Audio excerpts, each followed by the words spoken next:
왜 성인은 천하를 한 몸으로 보는 것일까요? 만물일체의 과학을 말씀드리겠습니다. 지적 전율을 맞이할 준비가 되셨습니까? 반갑습니다. 광여입니다. 오늘 강론은 다소 어렵습니다. 하지만 지적으로 타협하지 않겠습니다. 지금껏 학문의 길에서 제가 만난 가장 거대한 빛을 여러분께 그대로 전하려 합니다. 특히 이성적 논리를 중시하는 분들이라면 오늘 양명하게 만물일체가 유식하게 전식특지와 만나 어떻게 과학이 되는지 그 현장을 목격하시게 될 것입니다. 인자는 이천지만물위일이라고 합니다. 즉 인자는 천지만물을 자기 몸으로 봅니다. 양명은 어린아이가 우물에 빠지려 할 때 누구나 측은지심을 느끼는 것이 바로 만물일체의 증거라고 했습니다. 그런데 말입니다. 나와 그 아이는 엄연히 다른 육체인데 어떻게 하나가 될까요?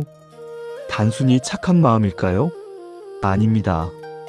이것은 우리 의식의 구조적 대전환이 일어났을 때 발생하는 필연적인 현상입니다.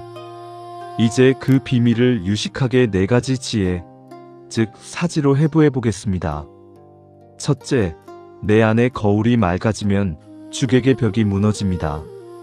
만물일체가 가능하려면 우리 마음의 근본인 제8아레야식이 대원경지로 바뀌어야 합니다. 여러분, 거울을 보십시오. 거울은 앞에 있는 사물을 비출 때 이것은 나고 저것은 남이다라고 분별하지 않습니다. 거울에 비친 모든 영상은 결국 거울 그 자체입니다.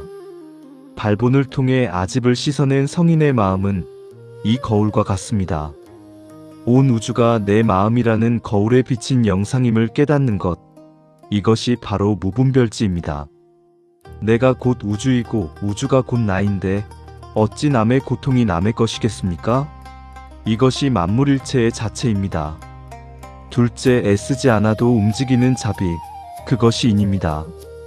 자체가 세워졌다면 이제 작용이 일어나야 합니다. 여기서 제가 강조하는 자연업지가 등장합니다.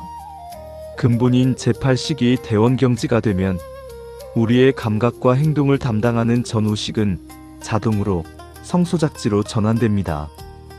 유식학에서 5와 8은 과에서 함께 변한다고 했습니다. 이 경지에 이르면 자비를 베풀어야겠다고 머리로 계산하지 않습니다.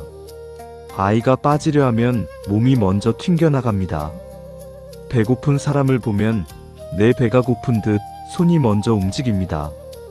애쓰지 않아도 저절로 일어나는 지혜의 사업, 즉 자연업지입니다. 이것이 바로 양명이 말한 양지의 자연스러운 현행이며 만물일체의 작용입니다. 구독자 여러분, 특히 이성적인 사유를 즐기시는 하구 여러분, 이는 도덕적 강요가 아닙니다. 그것은 우리 의식에 오염된 렌즈를 닦아내어 원래 하나였던 우주의 연결망을 회복하는 인식의 혁명입니다. 제7말라식의 아집을 자르고 제8아레야식을 거울처럼 닦으면 우리의 몸과 감각은 저절로 자비의 도구가 됩니다. 지행합일은 바로 여기서 완성됩니다. 아는 것과 행하는 것이 나뉘지 않는 이유는 이미 내가 온 우주와 한 몸이 되었기 때문입니다. 이 경이로운 세계에 오신 여러분을 환영합니다. 지금까지 광여였습니다.